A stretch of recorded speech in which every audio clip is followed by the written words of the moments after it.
Oi, eu sou a Thay e esse é o episódio final do Não Serei Interrompida. Esse episódio é desenvolvido com o apoio da Secretaria de Estado de Cultura e Economia Criativa do Rio de Janeiro, através do edital Cultura Presente nas Redes 2. O episódio de hoje é o Cultura e Luta da População Negra, e o texto de referência que vamos utilizar é o Ensino de História Forjado na Luta, a cultura de luta antirracista e o seu potencial educador. Esse texto vem a ser a minha tese de doutorado, recém-defendida, e é o principal motivo para que eu não serei interrompida e esteja rumando para outros caminhos. Nesse episódio, a gente conta com as entrevistas da Ana Flávia Magalhães Pinto, que é professora adjunta no Departamento de História da UNB, antiga militante do coletivo negro Enegrecer, articuladora da rede de historiadores negros e, na época da entrevista, era uma das organizadoras do Festival Latinidade. E conta também com a presença da Gabriele Conde. A Gabriele é capoeirista, arte educadora e foi candidata a deputada federal pelo estado de Pernambuco em 2018. Então, bora lá?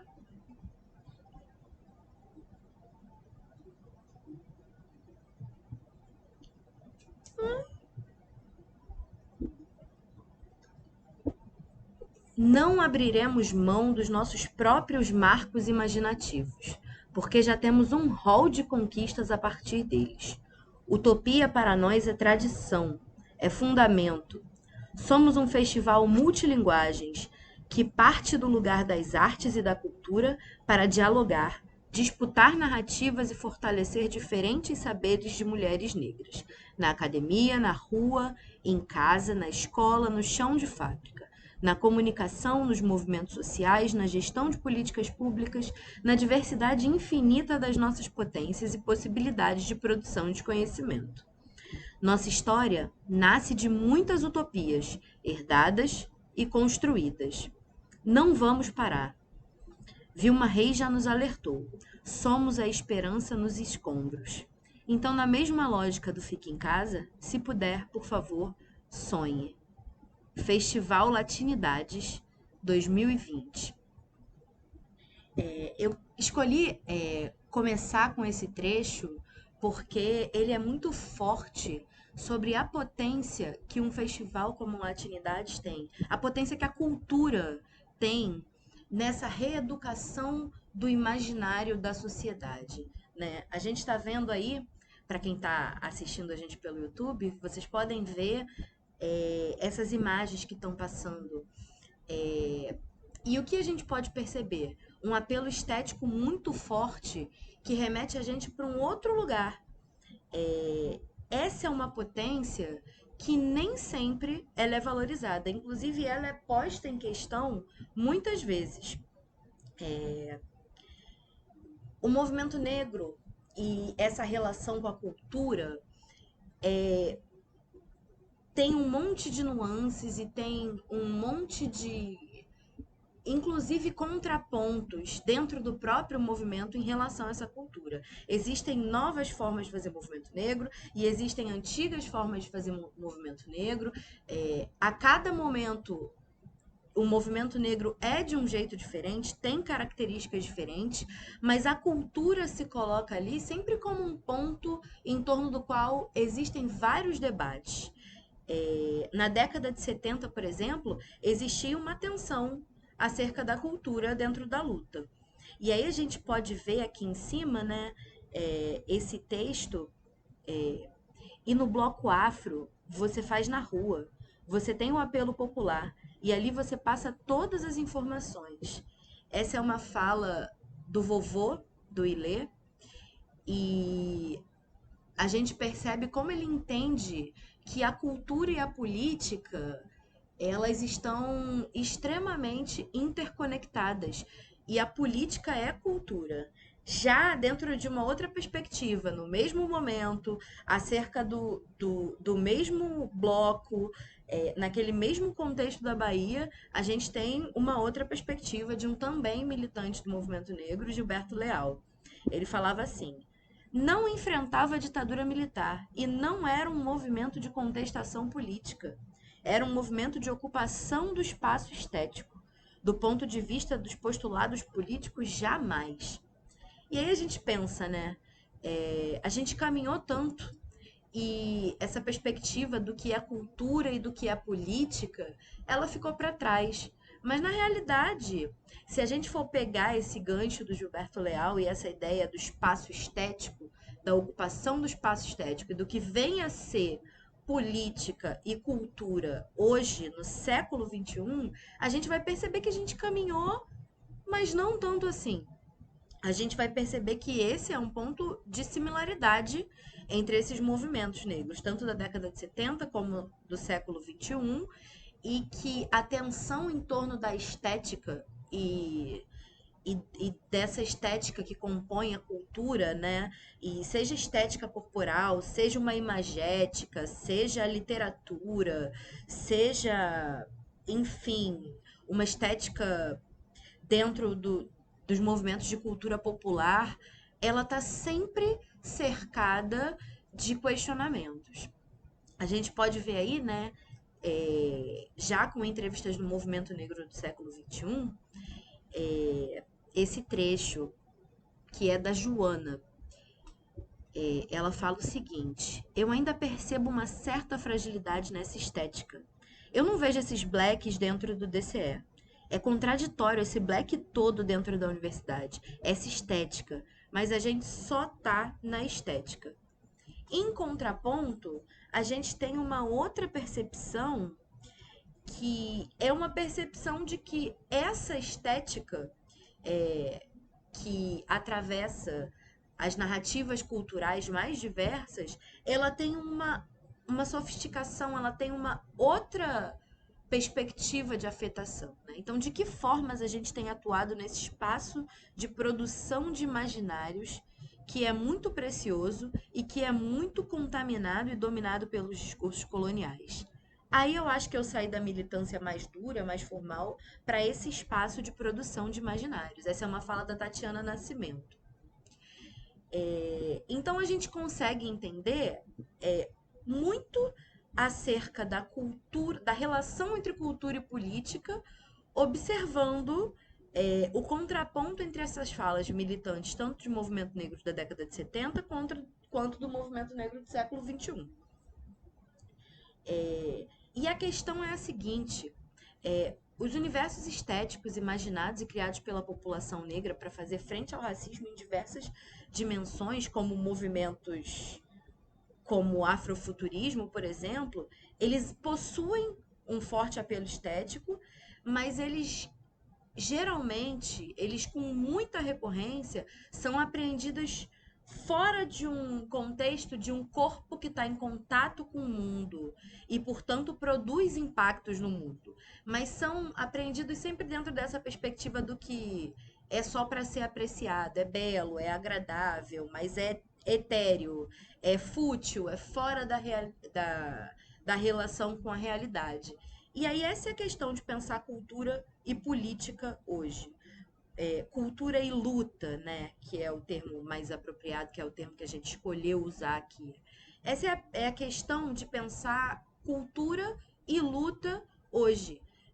A gente acaba colocando cultura e luta em espaços que são espaços separados, como se a luta fosse uma coisa muito importante e quase sacramentada, quase sacralizada, que a gente vai pra rua e carrega as nossas bandeiras e faz.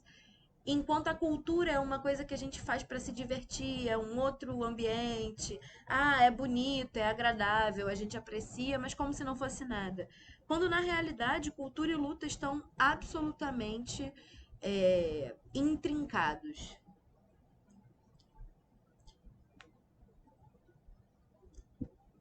E a gente precisa pensar sobre a importância dessa cultura no movimento de descolonização do imaginário.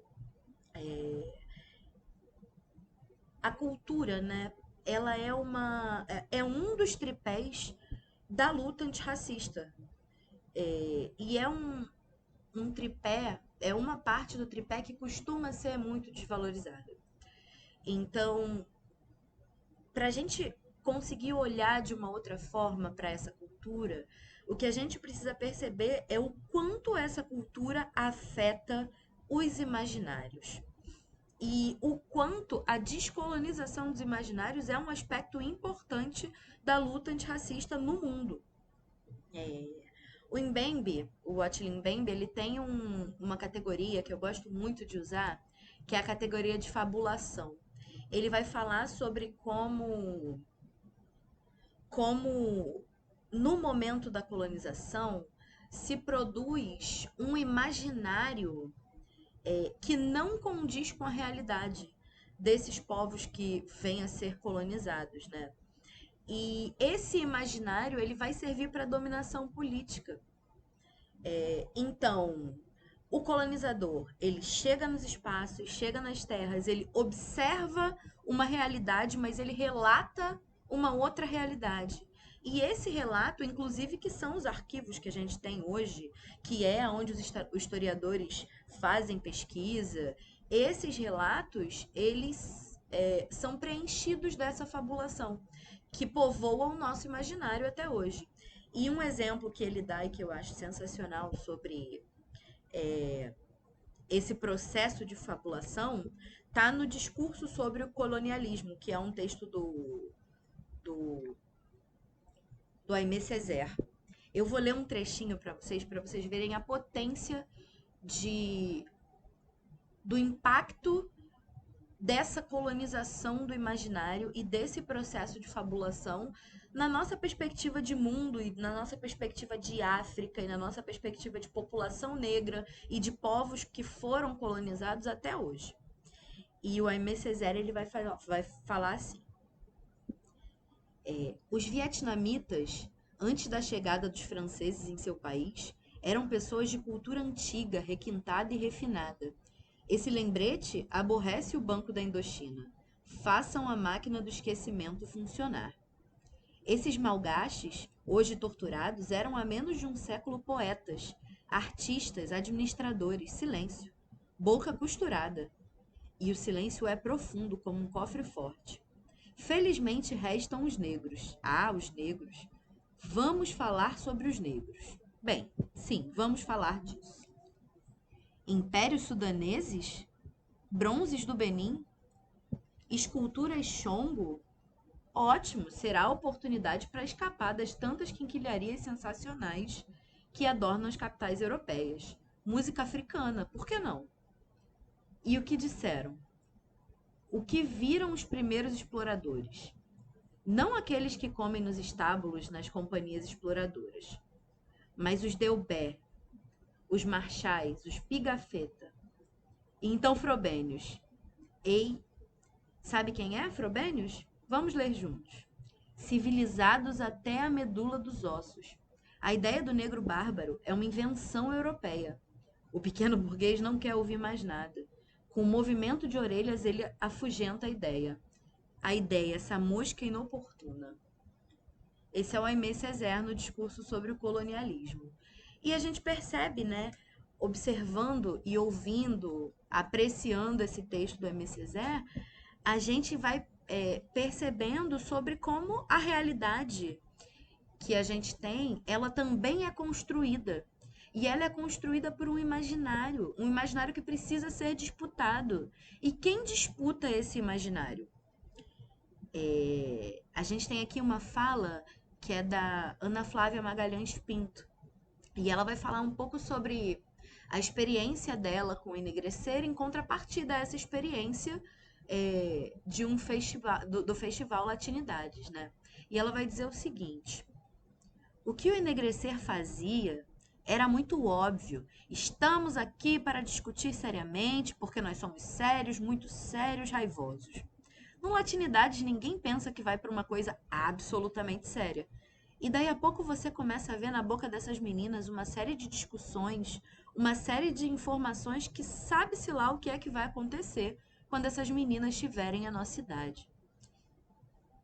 A partir da fala da Ana, a gente começa a perceber o impacto que tem essa disputa do imaginário. mesmo a disputa, mesmo quando a gente não está pensando necessariamente sobre aquele modelo de luta política estrito sensu. Tem alguma coisa aí, tem algo dentro da cultura que que é muito importante para afetar os sujeitos. E é um pouco sobre isso que a gente vai pensar agora, né? E a gente vai continuar pensando, a gente já falou sobre o Aimé Césaire, a gente vai continuar pensando sobre um desses sujeitos que é liderança na luta anticolonial, no caso aqui o Amilcar Cabral, né? Que é uma liderança da luta anticolonial da Guiné-Bissau e Cabo Verde. E o Amilcar Cabral, ele tem uma frase que é muito importante, que foi muito importante durante a minha tese e que é um ponto central de todo o pensamento que eu desenvolvi na tese. Ele diz o seguinte: a luta. Aí, uma pequena pausa para água. A luta não é apenas um fato cultural, ela é também um fator de cultura. E aí, o que a gente pode perceber sobre a cultura e a luta dentro dessa frase do Amilcar Cabral, mas que contém tanto de um espírito da luta anticolonial naquele momento? Aquele momento do processo de, de retomada de autonomia dos povos africanos, né, dos países africanos. A gente pode perceber que a cultura ela está no centro do processo de libertação política.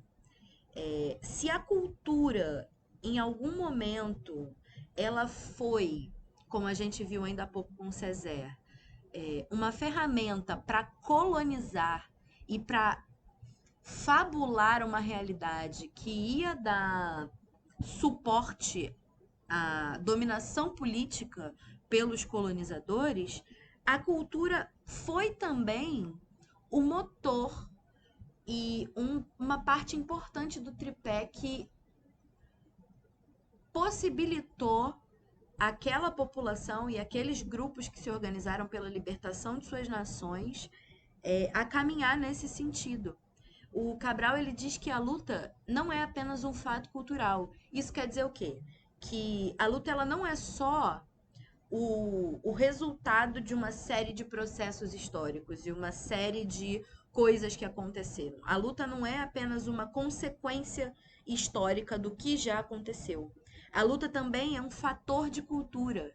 Isso quer dizer que ela também produz uma cultura que circula ali a partir do próprio desenvolvimento daquela luta. Então, estar em estado de guerrilha, por exemplo, produz uma cultura. Estar discursando no cenário internacional produz uma cultura. Estar falando da realidade do seu povo anticolonizador produz uma cultura. E essa é uma cultura de luta, uma cultura que afeta os sujeitos para a luta. E essa cultura, ela não está só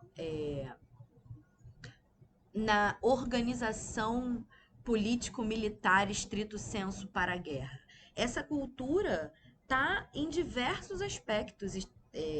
O Fanon tem um trecho no Condenados da Terra em que ele vai falar um pouco sobre isso, né? É, aqui rapidamente tentando pegar isso, tentando lembrar, é algo mais ou menos no sentido de que a gente consegue perceber uma energia que vai afetar os que está nos cantos, está nos ritos, está na forma de se comunicar, está nas peças teatrais, está em tudo, está no artesanato e a partir dali tornam-se inatuais as possibilidades de permanecer parado diante do colonizador. E é aí que estão preparadas as condições para a luta. O Fanon tá, na realidade, mostrando como as diversas narrativas na cultura, elas têm dentro de si essa cultura de luta que são capazes de afetar os sujeitos. Então existe uma cultura de luta que circula a partir das diversas narrativas culturais para afetar os sujeitos para a luta. Pode passar, por favor.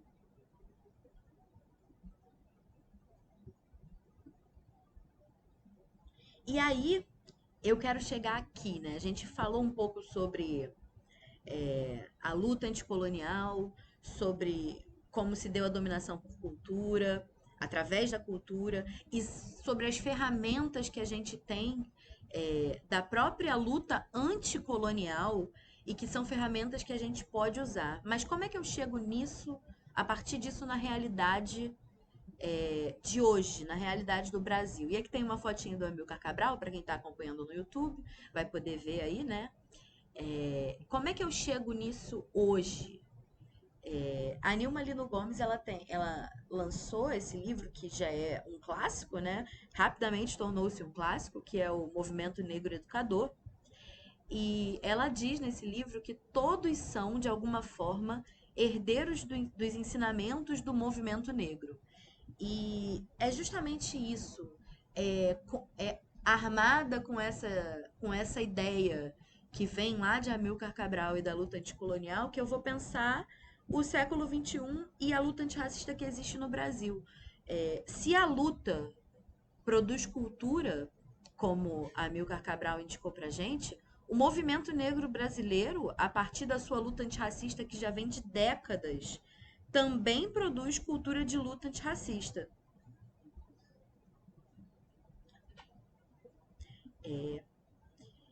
E volta, por favor.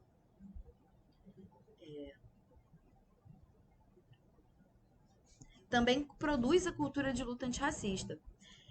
E enquanto a luta estrito senso pelo fim do racismo no Brasil produz conquistas objetivas, como a Lei 10.639, a política de cotas raciais, entre outras conquistas, né, políticas públicas importantes para a nossa população, emana desse processo um fluxo de códigos e significados, que é o que eu estou chamando de cultura de luta antirracista.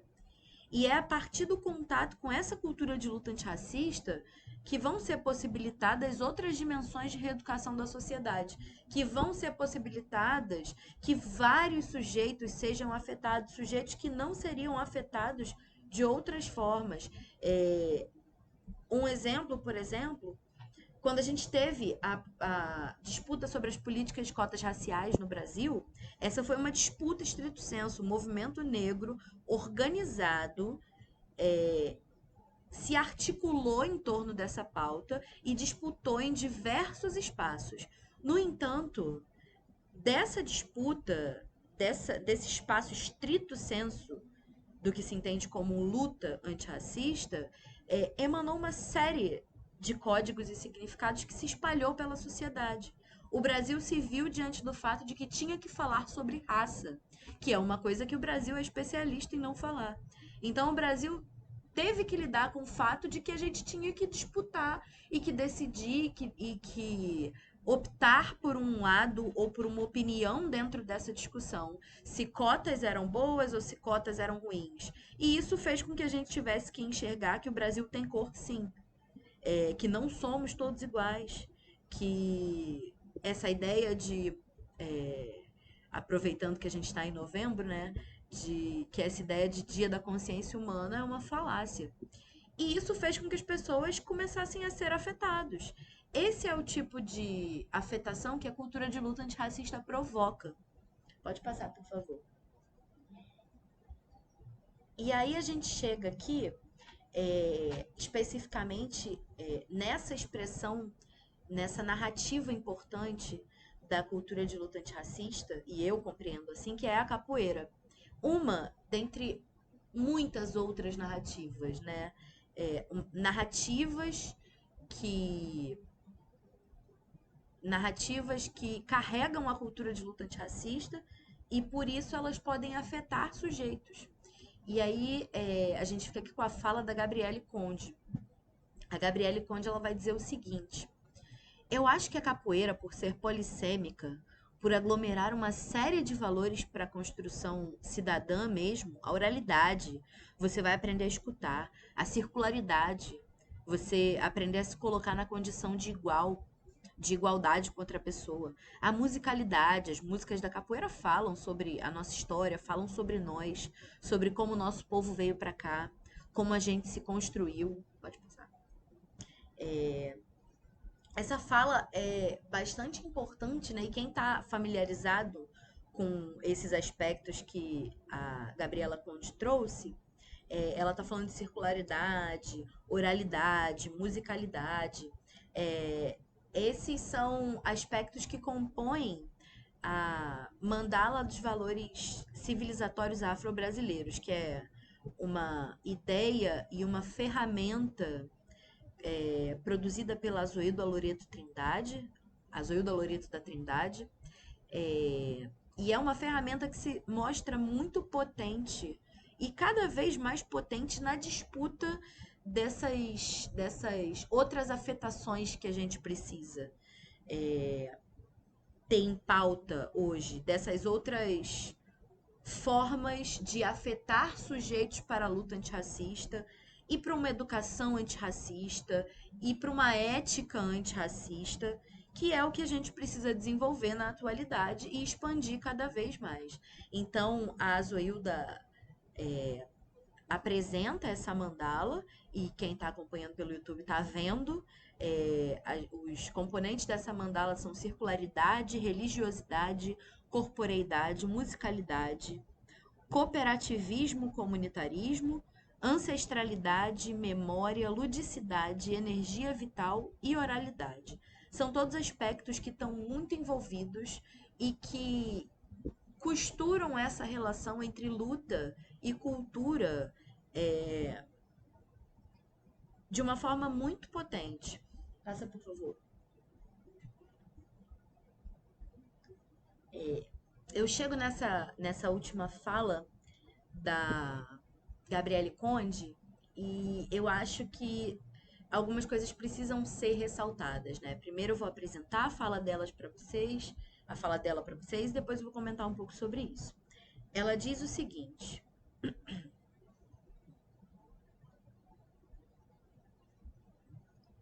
quando eu atuo na capoeira, eu já me entendo atuando na luta antirracista, porque esse é o meu recorte para dentro da capoeira. Para além dos aspectos físicos da prática corporal da capoeira, tem outros aspectos que são muitíssimo importantes para mim, que dizem respeito a essa questão da identidade e da identidade negra, sobretudo. Ou seja, eu quero dizer que uma pessoa branca pode fazer capoeira, contanto que ela compreenda que está fazendo uma arte que tem um protagonismo, uma origem que é negra, que foi criada no processo diaspórico, que tem uma matriz, tem fundamentos, tem princípios, tem conceitos. Existe uma cosmovisão negra em torno da capoeira. Então, essa é a minha defesa. E são essas imagens que constroem essa corporeidade no processo de improvisação da roda da capoeira, na dança da capoeira, entende? Essa é a minha luta, de você compreender que você pode ser o que você quiser. Você pode ser budista, você pode ser evangélico, você pode ser candomblessista, você pode ser o que você quiser. Contanto que, quando você estiver nesse espaço da capoeira, sobretudo quando você deixa de fazer capoeira para virar um capoeirista, porque são dois estágios diferentes, você precisa se compreender enquanto uma pessoa que está carregando em você um legado negro. Um legado que tem princípios, que tem uma ética de valores e de respeito. Não é essa ética que está aí corrompida pelo sistema político, não. É uma ética da convivência, do princípio da coletividade. Para mim, é necessário esse entendimento prévio do que é capoeira na Constituição enquanto ser no mundo, enquanto localização no mundo, para construir a sua corporeidade. Só assim a sua meia-lua para frente faz sentido. Senão, não faz sentido que você seja um grande jogador, mas que não seja um capoeirista. Eu acho essa fala da Gabriele Conde sensacional, no sentido de demonstrar pra gente, primeiro, a conexão entre essa cultura de luta e o aspecto da corporeidade, a questão física, né? Como movimentar o corpo no mundo de determinada forma pode carregar a cultura de luta antirracista, sim. E pode informar outros sujeitos e afetar outros sujeitos sobre luta sobre antirracismo, sobre ser negro, sobre cosmovisão negra, sobre identidade negra. E é muito importante também algo que ela traz e que eu acho que costura um pouco tudo que eu falei até aqui, que é ela diz que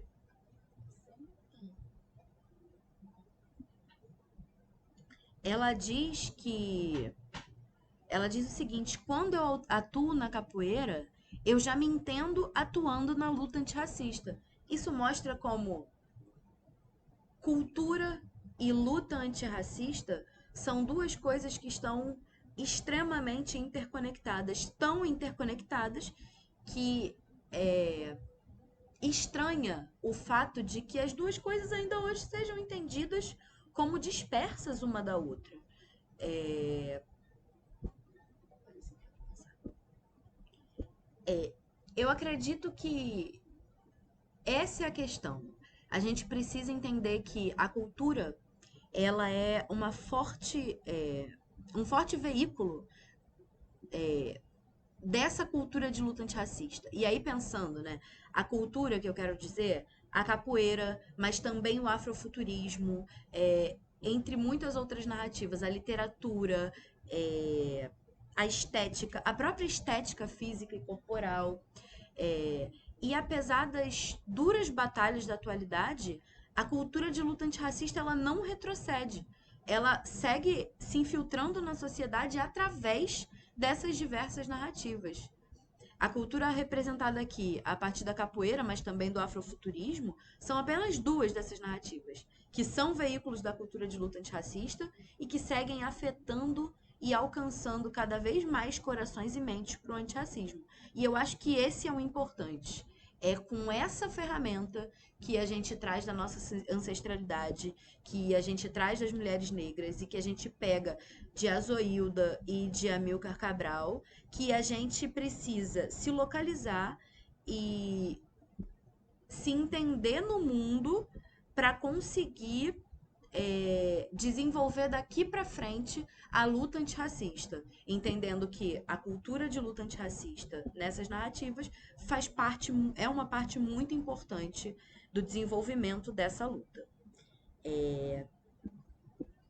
É isso, gente. Foi ótimo estar com vocês por todo esse tempo que o Não Serei Interrompida teve nesse formato de podcast. Eu espero que vocês tenham gostado da nossa jornada até aqui. A gente vai seguir daqui construindo novos e bonitos caminhos para o Não Serei Interrompida. Mas não se esqueçam que vocês sempre vão poder encontrar a gente através lá do nosso Instagram, que é o @não serei podcast. É isso, beijo e até mais.